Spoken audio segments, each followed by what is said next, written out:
Welcome back to the AI Daily Brief Headlines Edition, all the daily AI news you need in around 5 minutes. We kick off today with yet more reporting from earnings week, where the market is responding to Meta's earnings in a more positive way than they did earlier in the week with Microsoft. CNBC writes Meta's advertising growth is proof that hefty AI spending is already paying off. This, of course, gets to the big question, which we've been following all summer, and which is also the subject of today's main episode around ROI and AI hype and market cycles and et cetera, et cetera, et cetera. But in this case, Meta's advertising sales in the last quarter increased 22%, which was double the growth rate at Google. Zuckerberg said that AI is, quote, improving recommendations and helping people find better content as well as making the advertising experience more effective. Said Zuckerberg, those are already products that are at scale. The AI work we're doing is going to improve that.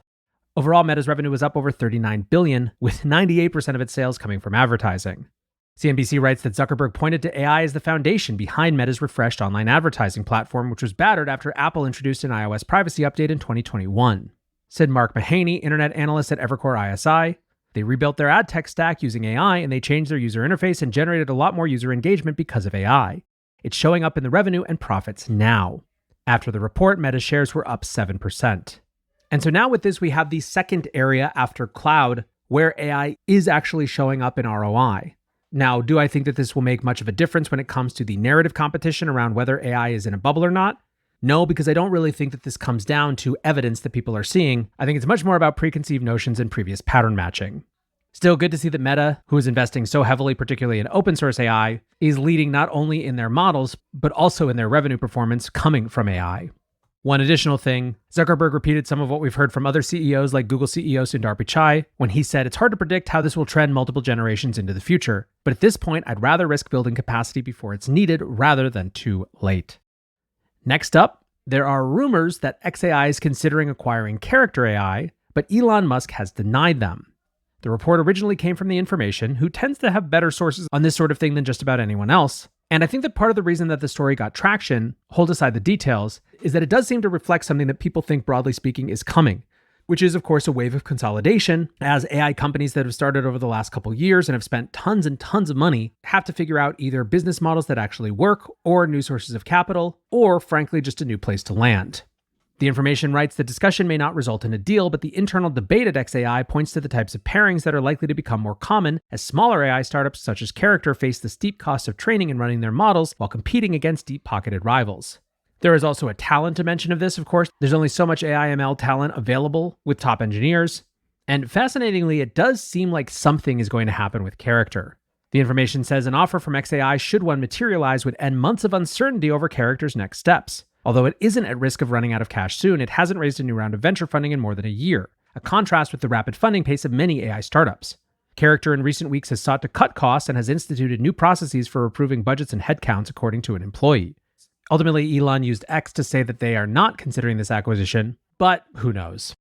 An update from a previous story, the EU's AI Act finally goes into effect today, 4 years after it was initially proposed.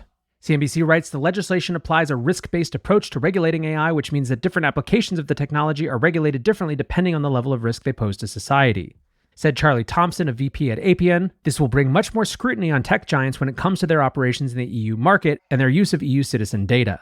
Now, notably, one thing that is disallowed under the AI Act are things including social scoring systems that rank citizens based on analysis of their data and predictive policing. The predictive policing was interesting to me because The Guardian was reporting that Argentina is considering using AI to predict future crimes. They write, Argentina's security forces have announced plans to use artificial intelligence to predict future crimes. This week, new President Javier Milei created the Artificial Intelligence Applied to Security Unit, which the legislation says will use, quote, machine learning algorithms to analyze historical crime data to predict future crimes. It is also expected to deploy facial recognition software to identify wanted persons, patrol social media, and analyze real-time security camera footage to detect suspicious activities. Unsurprisingly, there are lots of folks who are very concerned about this. Amnesty International Argentina says, large-scale surveillance affects freedom of expression because it encourages people to self-censor or refrain from sharing their ideas or criticisms if they suspect that everything they comment on, post, or publish is being monitored by security forces.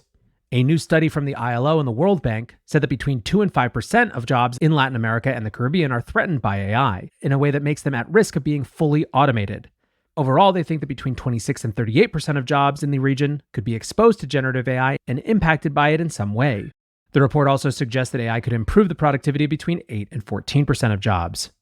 Lastly today, Taco Bell is set to begin rolling out AI drive-thru ordering in hundreds of locations by the end of the year. Taco Bell is owned by Yum Brands and apparently hopes to roll out AI to all of its drive-thru lanes in the future eventually. Now, other companies have tested similar technology, including Wendy's and White Castle. However, not all of these experiments have gone well. McDonald's ended its trial of automated order taker, which was an AI that it tested in partnership with IBM. Worth noting, however, that it seems like the issue might not have been AI in general, but the specific partnership, as McDonald's says that they're planning to turn to other vendors instead. I fully expect that the first time you get an AI ordering experience at a Taco Bell, you come over here and tell us. For now, though, that is going to do it for the AI Daily Brief Headlines edition. Next up, the main episode.